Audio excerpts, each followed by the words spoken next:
I'm in the mood for a Crunchwrap Supreme, but I'm not trying to have bubble guts in the morning. Let's go make one. First, we're going to cook up this ground beef from Santa Carota. After oiling the pan, I drop the ground beef into it. It's about at medium-high heat. Once the ground beef hits, I go and break it all up to make sure everything is cooking evenly. I get the pieces browned. It takes about 6 to 7 minutes. After those 6 to 7 minutes to get the pieces of meat browned, I'm just checking to make sure there aren't any uncooked pieces. Once the meat has browned, you can go and add in your taco seasoning. This one is one that I made. I'm going to have the instructions for my taco seasoning in the caption.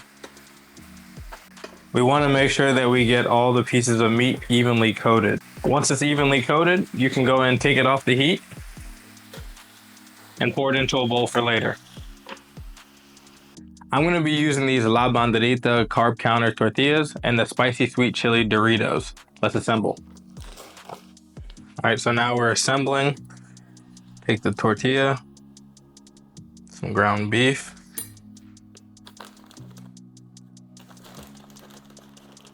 get our Dorito, and I'm gonna break some of the edges off just so it can fold a little bit easier.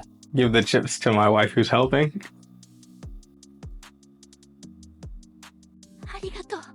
Some Greek yogurt. I prefer to use Greek yogurt over sour cream.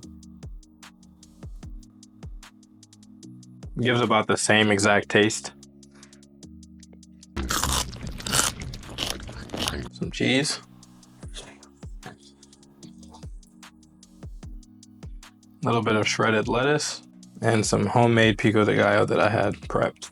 Now we fold, pinch, fold, pinch, fold, pinch, fold, pinch, fold, pinch. Voila. I have about 16 crunch wraps to make, so it's a bit of a process, kind of tedious work because you're just layering all your ingredients and then having to fold and give offerings to my wife, of course. But this is something that you can do if you have help or it works for a party, if you have a few friends that don't mind lending a hand. One thing to keep in mind is the type of tortilla that you use. There are various types, and the one that I use, the La Banderita Carb Counter tortillas, their taste is a little bit different because it's keto friendly. So there's different ingredients that made those tortillas, so it will affect the taste. So you will have to just play around with this to see which one is your favorite and go from there. Now, the next time that I make these, I won't be using these tortillas. I will probably be using Tortilla Land tortillas. And you'll just keep doing this until you run out of tortillas. I'm not gonna sit there and make you guys watch me make 16 Crunchwrap Supremes, so I'm gonna speed this one up.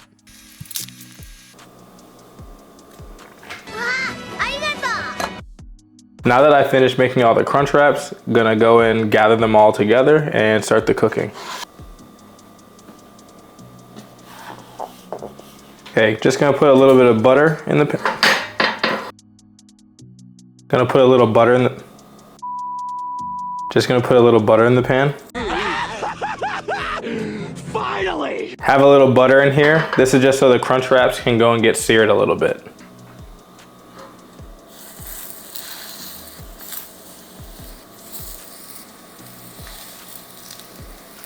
I'm gonna hold it down just for about like 10 seconds. This one is good. See, I overstuffed these two. These two are good. I was attempting to show the crispy sounds of the Crunchwrap Supreme, but I messed up with my audio, so there's nothing there. I didn't realize it until after the video, but I'm cutting through and you guys get to see the insides of it, just like a normal Crunchwrap Supreme, just in a smaller size. And this is my take on the Crunchwrap Supreme. I made these for the Super Bowl, but you can have them for a healthier midnight snack.